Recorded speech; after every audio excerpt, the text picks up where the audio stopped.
ഗ്രഹണി ആസ്മയൊക്കെ ഉള്ള പിള്ളേര് പതിവായിരിക്കുന്നതിലും 10 അടി തള്ളിയിരുന്നോണം പൊടിപാറുന്ന അടിയാ നടക്കാൻ പോകുന്നു. അപ്പോ ബിനുവിന്റെ ഭാര്യയായിരുന്നു നീ, ഇയാളെ കല്യാണം കഴിച്ചു എന്നുള്ളത് ഞാൻ പൊളിച്ചു തരട്ടെ. ഞാൻ രണ്ടുപേരുടെയും ബർത്ത് സർട്ടിഫിക്കറ്റ് എടുത്തിട്ടുണ്ട്. ആർക്കെങ്കിലും വേണമെങ്കിൽ ഞാൻ അയച്ചു തരാം, കടയിലുണ്ട്. എന്ത് പറ്റിയടാ? ചായ നെറുകന്തലേ കയറി ബ്ലോക്ക് ആയതാ. ബർത്ത് സർട്ടിഫിക്കറ്റ് എടുത്തു. ഇനി വിവരാവകാശം വെച്ചിട്ടുണ്ട് ഞാൻ നിന്റെ മാരേജ് സർട്ടിഫിക്കറ്റിന്, അതും കൂടെ ഒന്ന് വരട്ടെ. എന്താ ഉറക്കം വരുന്നു. 2008 ശേഷം ഏത് വിധത്തിലുള്ള മാരേജ് ആയിരുന്നാലും അത് ലീഗൽ ആക്കുക, അതായത് രജിസ്റ്റർ ചെയ്യുക എന്നുള്ള നിയമമാണ്. തീർച്ചയായിട്ടും രജിസ്റ്റർ ചെയ്യണം. ചുമ്മാ നമ്മളിപ്പോ ഒരാളെ വിവാഹം കഴിച്ചു കൂടാ, അങ്ങനെയല്ല.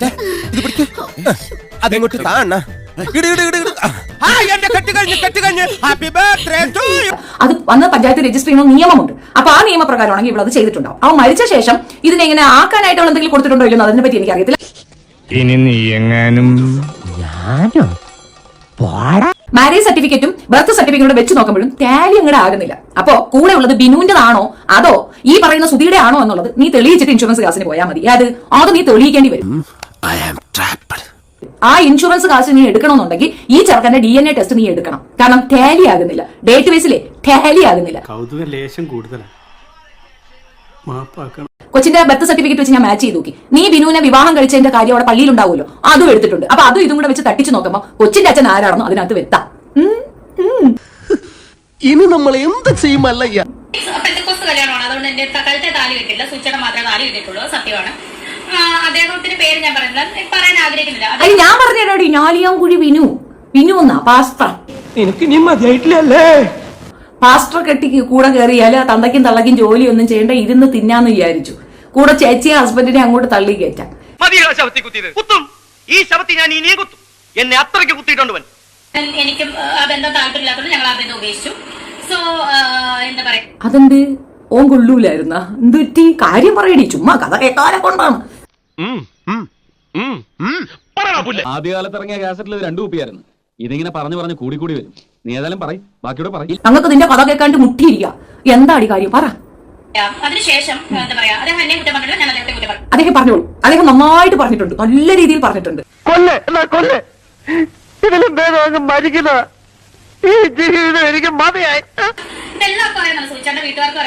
എന്നിട്ട് നീ ഇങ്ങനെ അല്ലല്ലോ നീ പറഞ്ഞത്, നീ ഇന്റർവ്യൂവിൽ ഇങ്ങനെ അല്ലല്ലോ പറഞ്ഞത്. ഇപ്പൊ എന്തടി മാറ്റി പറയുന്നേ? അതന്നത്തെ ചോരത്തിളപ്പിന് ഇപ്പൊ എന്ത് ചോര തണുത്തു പോയാ? തണുത്ത് മരവിച്ചു എന്ന് പറയുന്നതാവും ശരി.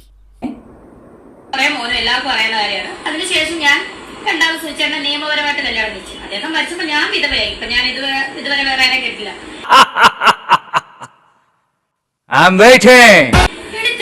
നീ എങ്ങനെ അടി വിധവയായി? നീ ആദ്യം ഒരു തമിഴ്നാട്ടിലെ ഒരു മനുഷ്യനെ കല്യാണം കഴിച്ചു. തമിഴ്നാട്ടിലെ ഒരാള് ജീവിച്ചിരിപ്പുണ്ട്, ശരിയാണ്. അപ്പൊ ബിനുവും ജീവിച്ചിരിപ്പില്ലേ, നീ എങ്ങനെ വിധവയായി?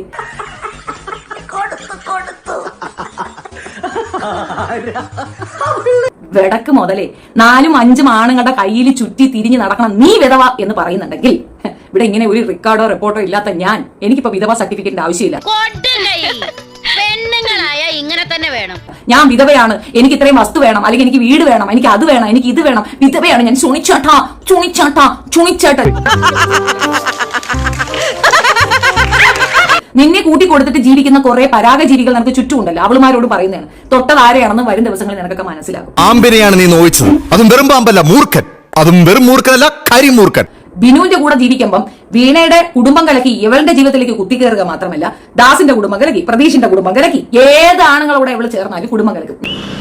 ഒരു മാറ്റം ഇല്ല. ഫ്ളാറ്റിൽ ഒന്നിച്ചുണ്ടായിരുന്നെന്ന് പറഞ്ഞത് ആരാണ്? ഭർത്തൃമതിയായ വിധവയായ ഒരു സ്ത്രീ, ചെറുപ്പക്കാരനായ ഒരുത്തന്റെ ഒപ്പം ഒറ്റയ്ക്ക് ഫ്ളാറ്റിൽ താമസിച്ച ചരിത്രം ഷെഫീനയ്ക്കാണോ ഇവക്കാണോ ഉള്ളത്? ഷൗക്കത്തിനെ കല്യാണം കഴിച്ചു. മൂന്നാമത് മലയാളി വിനീതിനെ നീ കല്യാണം കഴിച്ചു. ഇവര് 3 പേര് ജീവനോട് ഇരിപ്പുണ്ടല്ലോ. വിനീത് ജീവനോട് ഇരിപ്പുണ്ട്. വിനീത് പറയുകയാണെങ്കിൽ ഞാൻ വിനീതിനെ കെട്ടുക തന്നെ ചെയ്യും. ഞങ്ങൾ വിവാഹം കഴിച്ചിട്ടുണ്ടെങ്കിൽ നീ പറഞ്ഞെങ്കിൽ ശരി തന്നെ. ഇത്രയൊക്കെ വർഷമായില്ലേ നിന്നെ കണക്ക് കടിമൂത്ത് കണ്ടവന്മാരോട് ഫ്ളാറ്റിൽ പോയി കിടക്കുന്നതിലും ഭേദം ഒരുത്തനെ കല്യാണം കഴിക്കുന്നില്ല. എന്നാണുണ്ടോ നിങ്ങൾക്ക്? എനിക്കും തോന്നിയത്. അഹങ്കാരി. ഞങ്ങൾ അങ്ങ് ഇറങ്ങട്ടെ. ആയിക്കോട്ടെ, സന്തോഷായി.